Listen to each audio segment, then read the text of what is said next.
tentang para sahabat radhiyallahu anhum ajma'in, fawa'adhana mau'izatan balighatan zarafat minhal uyun wa wajilat minhal qulub.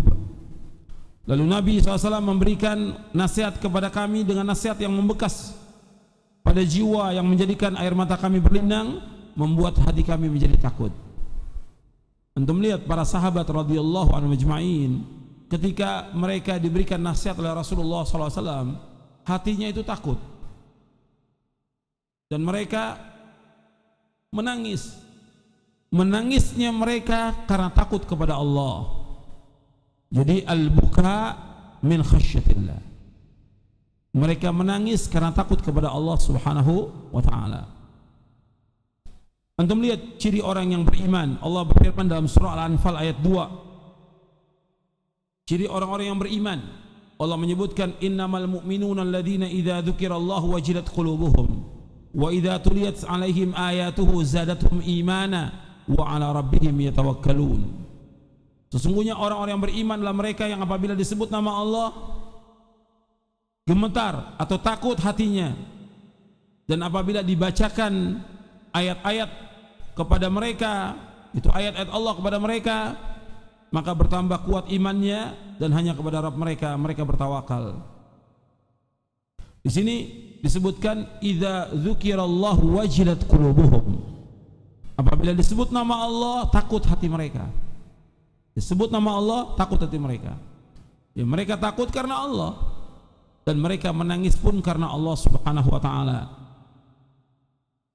Begitu juga Allah menyebutkan tentang ahlul kitab, orang-orang Nasrani yang beriman kepada Rasulullah SAW. Orang Nasrani yang beriman kepada Rasulullah SAW, Allah menyebutkan wa idza sami'u ma unzila ila rasuli tara a'yunahum tafidhu minad dam'i mimma arafu minal haqq. Dan apabila mereka mendengar Al-Quran yang diturunkan kepada Rasulullah SAW, kamu lihat mereka mencucurkan air mata disebabkan kebenaran yang telah mereka ketahui dari kitab-kitab mereka sendiri. Ini tentang ahlul kitab yang mereka beriman kepada Rasulullah SAW. Kemudian ikhwan fiddin azakumullah, orang yang menangis karena takut kepada Allah itu enggak akan disentuh oleh api neraka nanti pada hari kiamat. Rasulullah bersabda, ainani la tamassuhuman nar, ainun bakat min khasyatillah wa ainun batat tahrusu fi sabilillah. Rasulullah bersabda, ada dua mata yang tidak akan disentuh oleh api neraka, mata yang menangis karena takut kepada Allah, dan mata yang begadang untuk berjaga di jalan Allah. Hadis ini sahih riwayat Tirmidzi dari sahabat Abdullah bin Abbas. Ikhwan fiddin azakumullah, di sini disebutkan dua mata yang tidak akan disentuh oleh api neraka. Yang pertama yaitu orang yang menangis karena takut kepada Allah. Ingat, menangis karena takut kepada Allah dan bukan dibuat-buat. Umpamanya dia berzikir di tengah malam sendirian, dia menangis, bukan dibuat-buat. Banyak orang yang menangis sekarang ini dibuat-buat.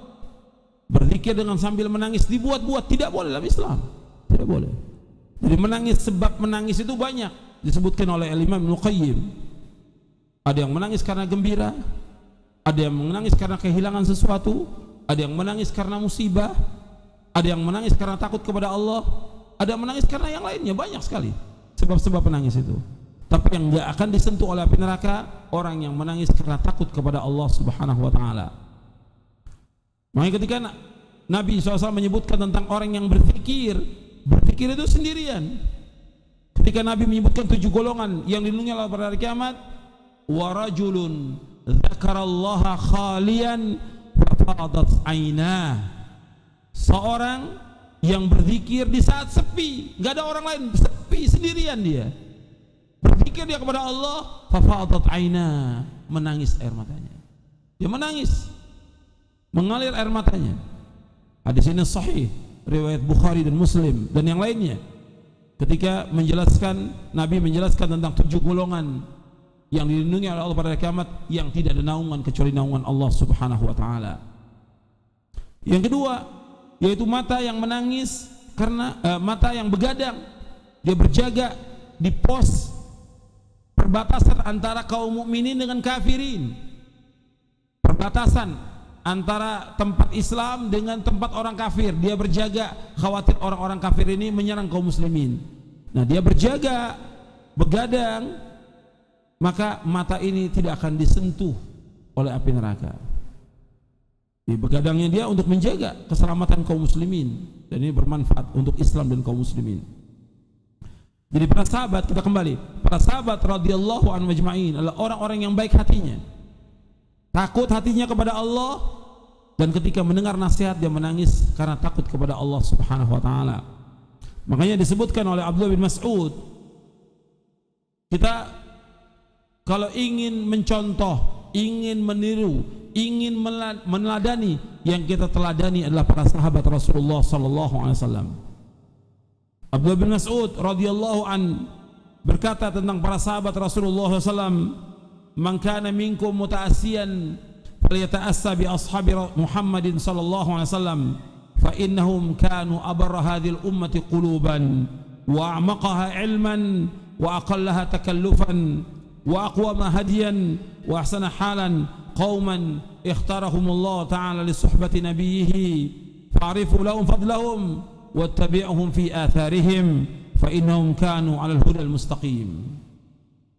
Kata Abdullah bin Mas'ud radhiyallahu an, barang siapa di antara kalian yang ingin meneladani, hendaklah ia meneladani para sahabat Nabi Muhammad sallallahu alaihi wa ala alihi wasallam, karena sungguhnya mereka adalah umat yang paling baik hatinya, paling dalam ilmunya, paling sedikit bebannya, paling lurus petunjuknya, dan paling baik keadaannya. Satu kaum yang Allah telah memilih mereka untuk menemani nabinya, maka kenalilah keutamaan mereka, ikutilah asar-asarnya, karena mereka berada di atas jalan yang lurus.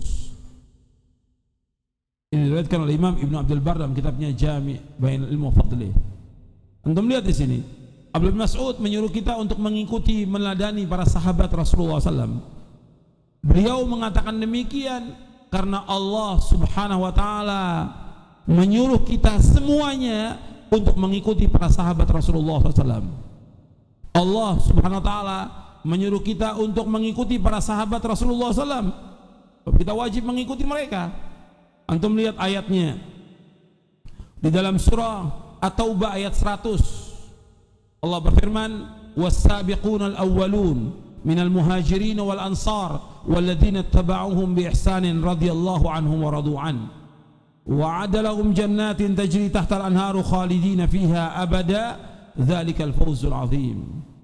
Orang-orang yang terdahulu lagi pertama-tama masuk Islam di antara orang muhajirin dan ansar, orang-orang yang mengikuti mereka dengan baik, maka Allah redho terhadap mereka dan mereka redho kepada Allah. Allah menyediakan bagi mereka surga-surga yang mengalir di bawahnya sungai-sungai, mereka kekal dalamnya selama-lamanya. Itulah kemenangan yang besar. Di sini Allah menyebutkan tentang para sahabat.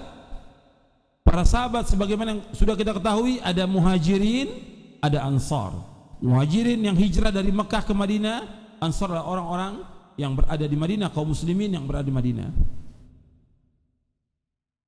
Muhajirin ansar inilah yang generasi yang terdahulu dalam beriman,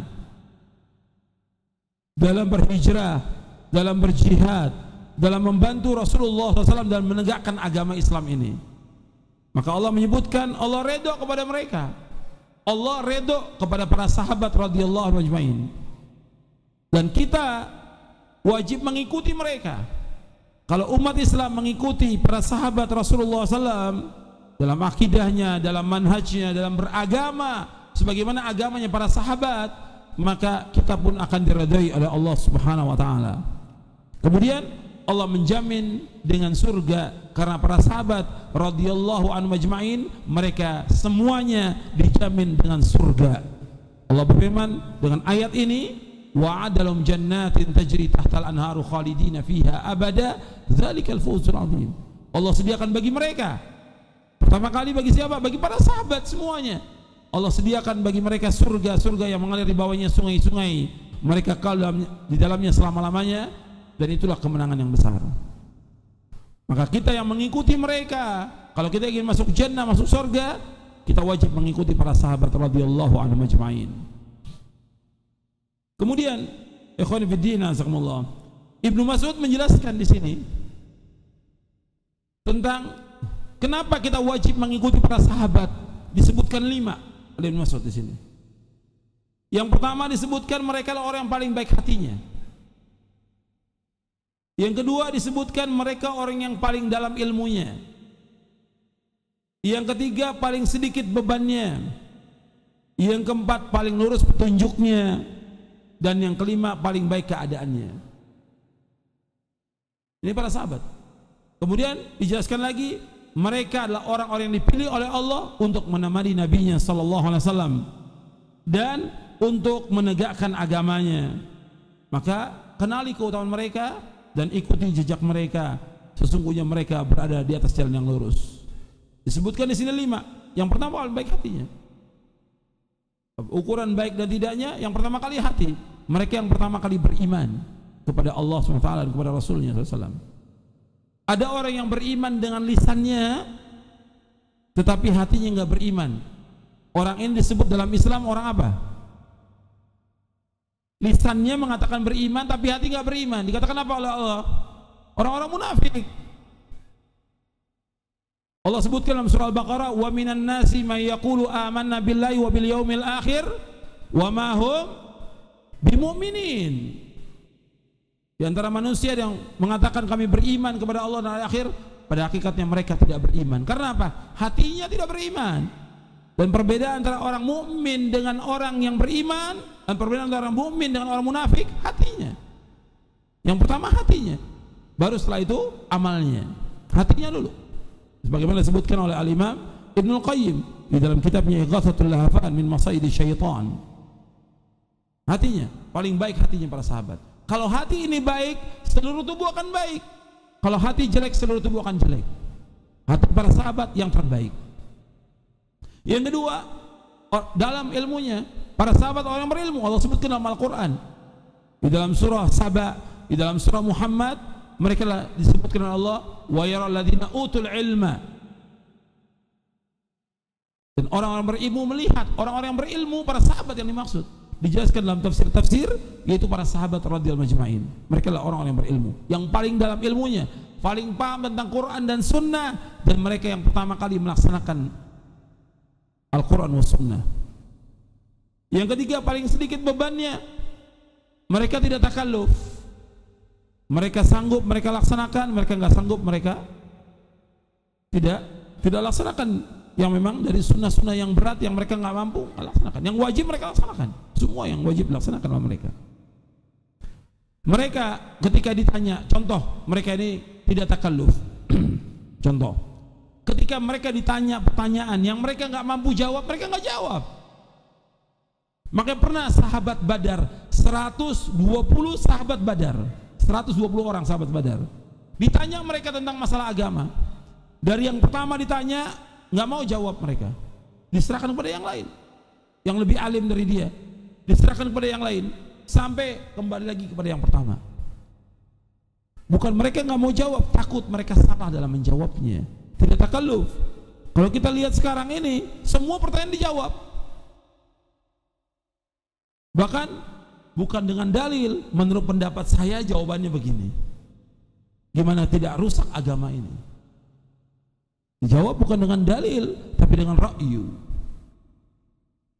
Kemudian yang keempat, bahwa mereka adalah orang yang lurus petunjuknya. Jadi yang kita contoh, yang kita ikuti orang yang lurus petunjuknya. Para sahabat lurus petunjuknya. Mereka berada di atas siratal mustaqim. Mereka sahabat berada di atas siratal mustaqim. Maka kita ikut jejak mereka, wajib kita mengikuti mereka. Yang keempat, yang kelima, mereka keadaannya baik, kehidupannya baik mereka. Tentang akidahnya, tentang ibadahnya, tentang rumah tangganya, tentang muamalahnya, mereka baik semuanya. Keadaan hidup mereka baik. Mereka hidupnya dalam kehidupan ini zuhud dan qanaah hidupnya. Tidak cinta kepada dunia dan tidak tamak kepada dunia. Mereka hidup dengan apa adanya dan banyak bersyukur kepada Allah Subhanahu wa taala, dan mereka adalah orang-orang yang jujur, tidak pernah bohong. Maka Allah berfirman dalam Al-Qur'an di dalam surah At-Taubah ya ayyuhalladzina amanu taqullaha wa kunu ma'as shadiqin. Wahai orang-orang yang beriman, bertakwalah kepada Allah dan adalah kalian bersama orang-orang yang jujur. Maksudnya para sahabat. Maksudnya para sahabat radhiyallahu anhum ajma'in. Kemudian ikhwan fillah, jazakumullah. Para sahabat adalah orang-orang yang mulia, dimuliakan oleh Allah dan Allah telah redha kepada mereka. Laqad radhiyallahu 'anil mu'minin idh yubayyi'unaka tahta asy-syajarah. Sungguh Allah telah redha kepada orang-orang mukmin, itu para sahabat, ketika mereka berjanji di bawah pohon bersama Rasulullah SAW. Disebutkan oleh Allah di dalam surah Al-Fatih ayat 18. Allah telah redha kepada para sahabat.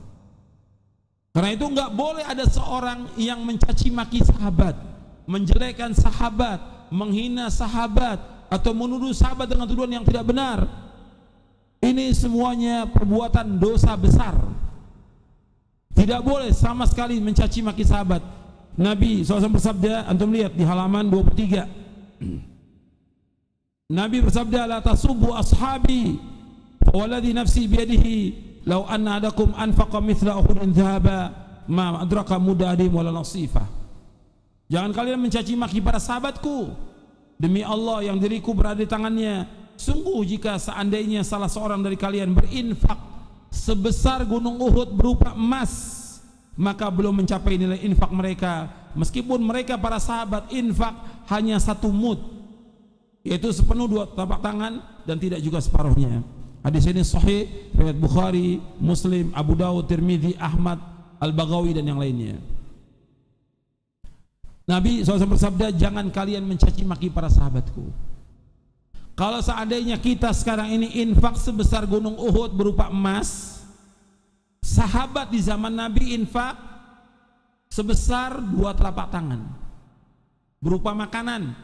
Sahabat ini infak makanan sebesar 2 telapak tangan. Mereka infak kepada orang-orang fakir miskin. Nilainya lebih tinggi para sahabat daripada kita yang sekarang ini infak sebesar gunung Uhud berupa emas. Ribuan ton emas kita infak kepada kaum muslimin seluruh Indonesia ini, belum bisa mencapai derajatnya sahabat. Ini yang mengatakan adalah as-sadiqul masduq, itu Rasulullah sallallahu alaihi wasallam yang tidak pernah berdusta seumur hidupnya. Rasulullah yang mengatakan demikian. Maka enggak boleh ada sekali-kali orang mencaci maki sahabat. Maka orang yang mencaci maki sahabat, umpamanya dia mencela Abu Bakar, mencela Umar, mencela Uthman, mencela Aisyah, mencela Hafsah, mencela Muawiyah dan mencela yang lainnya, maka orang yang mencela ini adalah musuh daripada Islam. Orang yang mencela sahabat adalah orang-orang munafik. Orang yang mencela sahabat adalah orang-orang zindiq. Karena mereka tujuannya mencela sahabat untuk menghancurkan agama Islam ini. Karena agama Syiah dibuat oleh orang Yahudi, Abdullah bin Sabah laknatullah alaih. Enggak boleh ada sekali-kali orang mencela sahabat. Hukumnya haram dan termasuk dosa besar. Hukumnya haram dan termasuk dosa besar. Makanya orang yang mencaci maki sahabat adalah orang-orang munafik, seperti dikatakan oleh Imam Abu Zur'ah Razi. Antum lihat di halaman 23-24. Imam Abu Zur'ah Razi, seorang imam ahli hadis yang wafat tahun 264 Hijriah. Beliau mengatakan, apabila engkau melihat seorang mencaci maki seorang sahabat Rasulullah SAW, maka ketahuilah bahwa dia adalah zindik. Karena akidah kita bahwasanya Rasulullah SAW adalah hak, Al-Quran adalah hak, dan hanya para sahabatlah yang menyampaikan Al-Quran ini kepada kita. Mereka hendak mencela saksi-saksi kita, yaitu para sahabat, agar dapat membatalkan Al-Quran dan Sunnah, padahal celaan itu lebih pantas bagi mereka, dan mereka adalah orang-orang zindik. Ini disebutkan dalam kitab Al-Kifayah fi ma'rifati usuli ilmi riwayah oleh Al-Imam Abu Bakar bin Ali bin Thabit yang terkenal dengan Al-Khatib Al-Baghdadi. Jadi orang-orang yang mencaci maki sahabat hukumnya dosa besar, dan mereka adalah orang-orang munafik. Maka enggak boleh ada sekali-kali orang mencela para sahabat radhiyallahu anhum, tidak boleh. Dan kita boleh menyebutkan kebaikan mereka. Kalau mereka ada salah sebagai manusia, tapi tapi kesalahan mereka dibandingkan dengan kebaikan mereka akan terhapus kesalahan mereka. Lautan kebaikan mereka, kesalahan paling mereka berbuat 1 atau 2 kesalahan, atau 10 atau 100 kesalahan, tapi kebaikan mereka lautan kebaikan. Dihapuskan dosa mereka oleh Allah SWT. Maka kewajiban kita mendoakan kebaikan untuk mereka. Allah menyebutkan dalam surah Hasyr surah 59 di ayat yang ke-8, Allah menyebutkan tentang orang-orang muhajirin. Di ayat yang ke-9 Allah menyebutkan tentang orang-orang ansar. Dan di ayat yang ke-10 Allah menyebutkan tentang kita, artinya orang-orang yang datang sesudah para sahabat. Dari tabi'in, tabi'ut tabi'in, Allah berfirman, walladzina ja'u min ba'dihim yaquluna rabbana ighfir lana wa li ikhwanina alladhina sabaquna bil iman wa la taj'al fi qulubina ghillal ladzina amanu rabbana innaka ra'ufur rahim. Dan orang-orang yang datang sesudah mereka, sesudah muhajirin ansar, dari mulai tabi'in sampai hari kiamat, dari mulai tabi'in sampai hari kiamat, mereka mendoakan kebaikan untuk para sahabat. Wahai Rabb kami, ampuni dosa kami dan dosa saudara-saudara kami yang lebih dahulu beriman daripada kami. Jangan kau jadikan dalam hati kami rasa dengki, rasa benci kepada orang beriman. Wahai Rabb kami, sungguhnya Engkau Maha Penyantun dan Maha Penyayang. Ini tentang keutamaan para sahabat radhiyallahu anhum ajma'in.